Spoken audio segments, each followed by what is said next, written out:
Hello, my guest today is an entrepreneur as well as being a social entrepreneur. But apart from being a successful businesswoman, she's more well known for making history as the first Asian woman to address a Welsh Conservative Party conference. She is a prominent equality activist and proud feminist. She's here as a judge for the Asian Apprenticeship Awards. Shazia Awan, welcome. Thank you for having me. Good to see you. Thank you for coming down to Birmingham.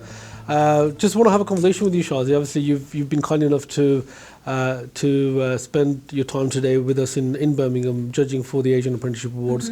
Again, giving your time, valuable time, towards this cause, towards the awards. Again, really appreciate that.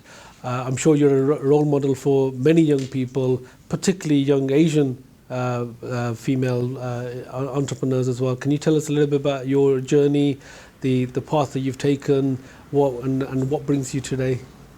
Well, I'm so pleased, firstly, to be one of the judges in the Asian Apprenticeship Awards, and it's a real honour to be involved. And I think there are some real barriers to doing apprenticeships within our Asian community. So I think these awards are nothing but a good thing.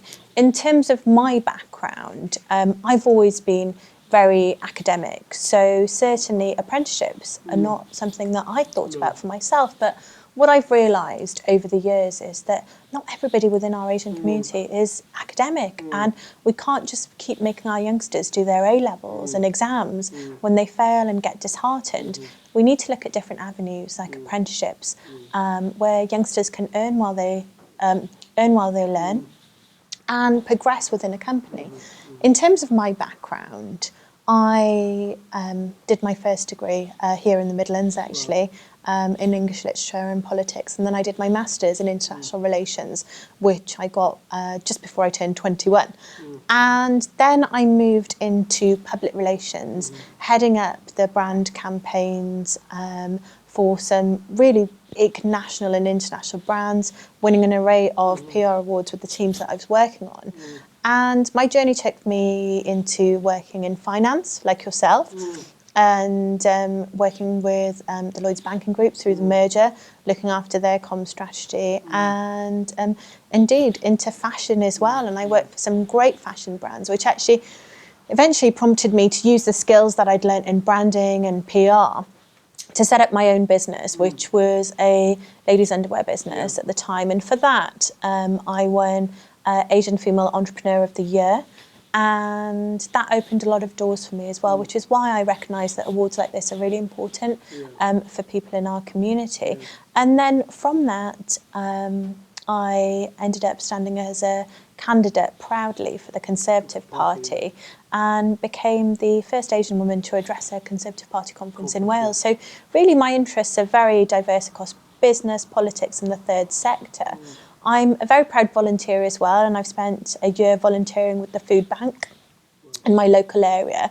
And I believe projects in the community are really important, and that's something that's prompted me to set up an organisation called Women Create, which I've co-founded with a friend of mine, Helen. And with that, we're going to be encouraging young girls and women into business and social enterprise, and to do things for the betterment of their own communities, because I feel so many young people and women particularly want to get into the business, but there's so many barriers to entry, and that's something that I'm passionately working on at the moment. You're talking about social enterprise. I mean, obviously that's an area that I'm quite keen on as well, and I've done a lot of work with social enterprises.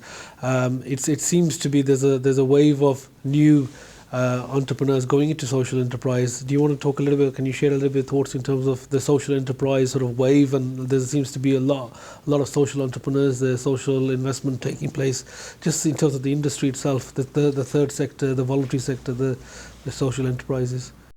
Certainly for me, I felt that giving back to my community is so important. And I felt that when I got involved in the political process with the Conservative Party, that I wanted to give back to my community, and I've been involved in so many different projects with them, whether it's going over to Bosnia to help build a nursery or doing projects within my hometown or wider.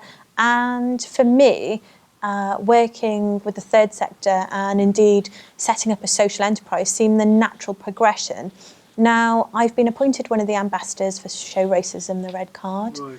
I was appointed as Vice President for the Council for Wales Voluntary Youth Services, and I'm heavily involved in equality and diversity work, and it seemed the natural progression to co-found my own organisation with somebody who I really enjoy working with, my friend Helen, who looks after diversity for the Federation of Small Businesses. So we both come from a really strong business background.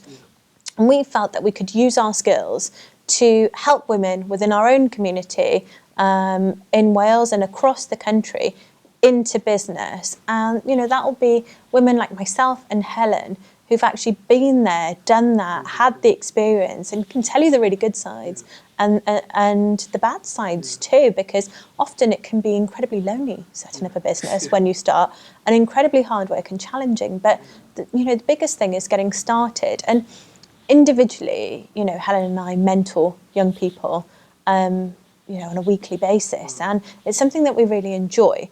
And we felt that under a banner of an organisation such as Women Create, we could do so much more. Yeah, okay. And is that based in Wales? Is that a national coverage? Or We've just set up, and the company Women Create is registered in Wales, but we'll be launching nationally before the end of the year. And you never know, you might see us working with you. We'll look out for that. Absolutely. We'll look out for that. Thank you for sharing that story with us. Any thoughts and any sort of messages to young people out there into sort of, you know, considering career paths, whether that's entrepreneurship, whether that's academic, or whether that's, you know, employed, or any sort of advice or thoughts in terms of, you know, those young people out there that are potentially looking at opportunities now, and maybe even parents?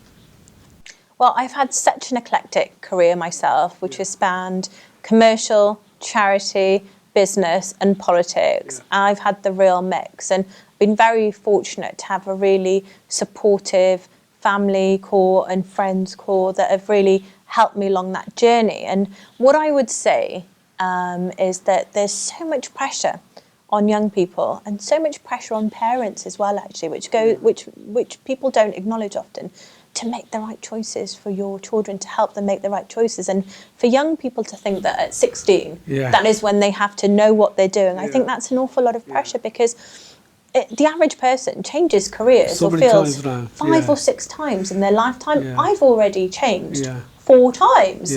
And each transition... Nothing's set in stone. Each transition has been phenomenal and a learning curve, and each stepping stone has taken me on to something else. So to young people considering what they want to do now, I would say, you know, it's not set in stone. Give yourself a little bit of freedom. The academic route isn't for everybody. If you excel in the academic environment like I did and you thrive on that, absolutely go for it. But certainly do explore apprenticeships as another opportunity, because, you know, as an apprentice, you can earn as you learn, you get really high-level mentors, and you have a structured training programme. And, you know, one of the biggest things is you don't leave university with the piles of debt that students have. And so you're constantly earning. So I think apprenticeships are a really good thing. And the more people that we can encourage to do them, the better for our community and the better for our workforce.